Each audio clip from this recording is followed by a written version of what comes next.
Tonight's headlines: Philippine-US defense chiefs meet. Duterte ordered to keep VFA upholds Philippine interest.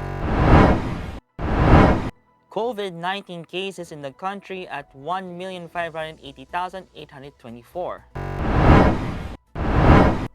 415,000 AstraZeneca jabs, vaccines due to next week. Habagat to prevail over 7 areas. And Philippine shares bled over ECQ announcement. Good morning. Good evening. Today is Friday, July 30, 2021. I am Miguel Paltagona and this is Tribune News on Cue. Here are the stories for this evening. The Department of National Defense disclosed that Defense Secretary Delphine Lorenzana and U.S. Defense Secretary Lloyd J. Austin III discussed issues related to the South China Sea during their bilateral meeting on Friday. The DND said that the two defense chiefs also tackled developments in Indo-Pacific region as well as the Visiting Forces Agreement. Lorenzana and Austin held the bilateral meeting in Camp General Emilio Aguinaldo during the two-day official visit of the U.S. Defense Chief to the Philippines from July 29 to 30. In November 2020, President Rodrigo Duterte suspended the abrogation of the agreement amid lingering tensions with China in the disputed South China Sea. Malacanang said Friday that President Rodrigo Duterte's decision to keep the Visiting Forces Agreement with the United States upholds the country's interests above all. Presidential spokesperson Harry Roque said that the president's decision to recall the abrogation of VFA is based on upholding the Philippines' strategic core interests, clear definition of the Philippines-United States alliance as one between sovereign equals, and clarity of U.S. position on its obligations and commitments under the Mutual Defense Treaty. The VFA is a 1999 military pact between Manila and Washington, which allows American forces to hold joint military exercises, counterintelligence training, and engage in humanitarian aid missions with their Filipino counterparts. The VFA, however, prohibits U.S. troops from engaging in combat operations. The Department of Health reported 8,562 confirmed coronavirus disease cases on Friday to bring the total number of infections in the country to 1,580,824, even as two laboratories failed to submit data on time. This brought the active cases to 61,920, and of the total, 94% are mild, 1.2% are asymptomatic, 2.1% are severe, and 1.2% are in critical condition. The number of recoveries, on the other hand, rose to 1,491,182 after 2,854 patients recovered from the deadly disease. The death toll now stands at 27,722 following 145 fatalities recorded. Data from the DOH showed that 59% of the intensive care unit beds nationwide are in use, while 38% of the mechanical ventilators are occupied. Tribune News on Cue will be back after these reminders.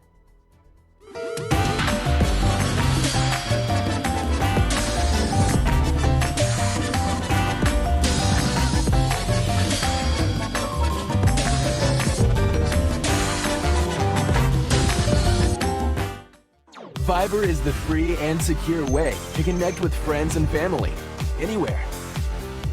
Send messages and make phone and video calls for free. Download Fiber now.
other news, Britain's Ambassador Daniel Pruce on Friday announced that some 415,000 doses of AstraZeneca COVID-19 vaccines donated by the United Kingdom to the Philippines are tentatively scheduled to arrive in the country on August 2.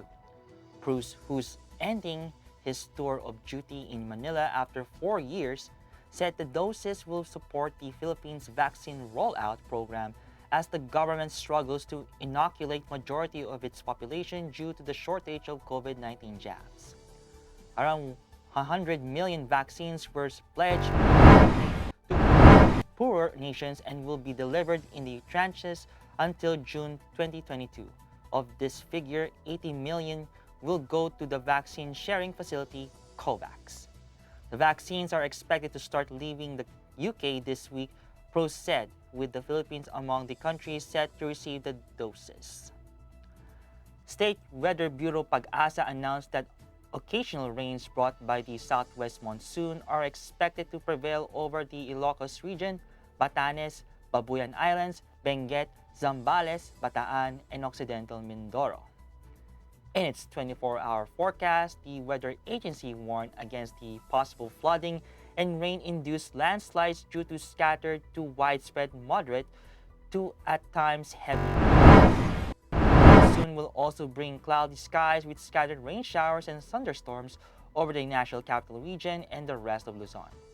Meanwhile, the Visayas and Mindanao may experience partly cloudy to cloudy skies with isolated rain showers or thunderstorms. And in business, Philippine shares closed in the red on Friday as investors got spooked by the 2-week reimposition of the hardest lockdown in Metro Manila, which increased worry over the economy's recovery from the COVID-19 pandemic. The bellwether PSEI shed 118.82 points or 1.83% to 6,367.71 at the closing bell. The broader all shares lost 66.76 points or 1.65% to 3,975.27.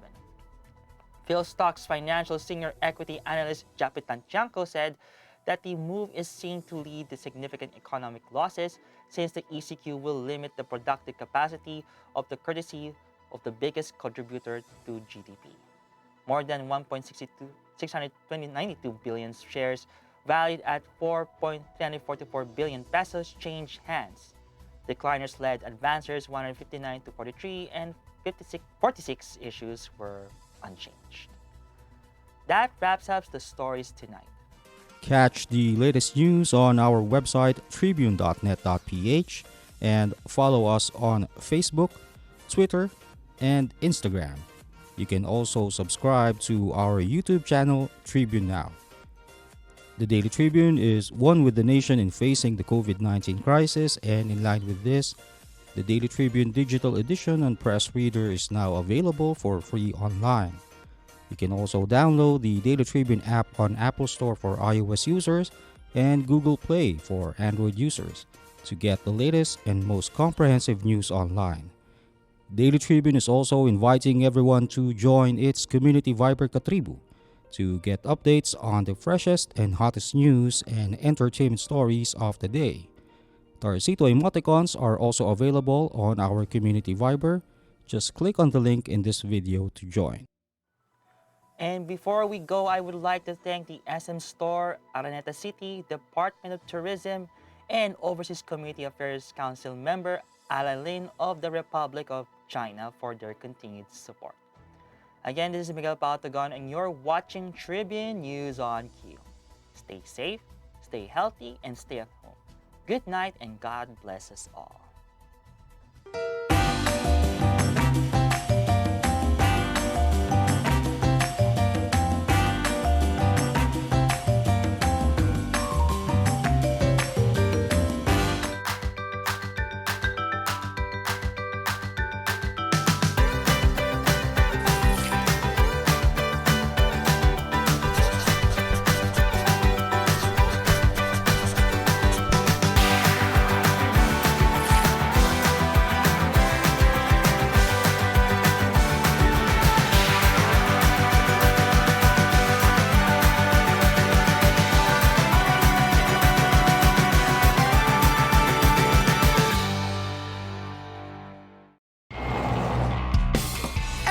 I'm on the road, I can expect high performance from Phoenix Fuels. Now with Pulse technology, delivers enhanced power and acceleration to make every trip come alive. Manong Joe po, At Ate Maita, ngayong Hunyo, bahagyang tumaas ng 8 centavos per kilowatt hour ang overall electricity rates. Ito'y dahil sa dagdag singil sa WESM. alam niyo ba, pwede kayong i-update ng Meralco sa text or sa email gaya ni Sarah G. Sisendan kayo ng advanced updates tulad ng upcoming bill details. Di na kayo kakaba-kaba sa paghihintay ng bills. At anumang mangyari sa bill, masira, mabasa, o mawala, no problem.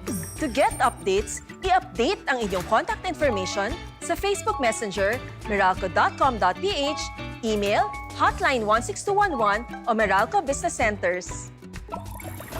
Handa kami makipag-ugnayan sa inyo para makapaghatid ng mas mabuti, mabilis, at pagkinhawang serbisyo. Hanggang sa susunod na Meralco Advisory.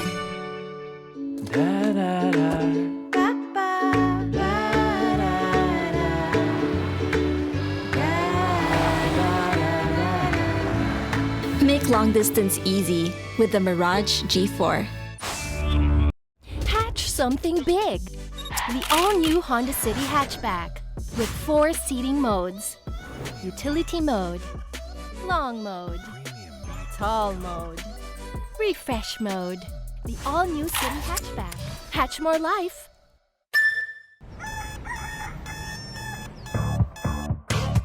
Click, click, that's it. Never thought self-service can be this slick. Modify plans in a snap, walang hirap, it's a wrap. Just tap the app. Now you can check, view, subscribe, renew. Help and support for you. Out with the Ring Ring apps or the in thing, you know what to do. Globe at home and Globe One, all in the Globe app na yan. Self-service and easy to use, mas okay tayo dyan. Globe at home and Globe One, all in the Globe app na yan. Instant response, no hold time pa, wala nang hintayan. Download Globe at Home and Globe One app, all in the Globe app na yan. Download the Globe One and Globe at Home apps from Google Play Store and Apple App Store now. Download Globe at Home and Globe One app, all in the Globe app na yan.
Pagbabago ng mundo for all your pera transactions, all new Bayan.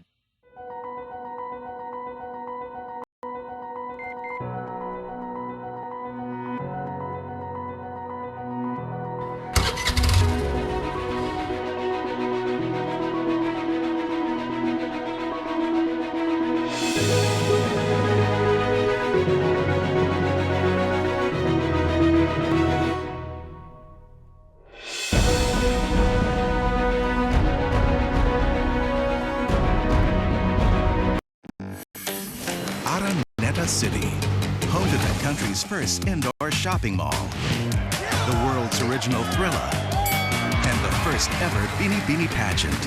Now a place for your first win, your first catch, your first home, your first big break, your first date, and even your first love. Araneta City, the city of firsts.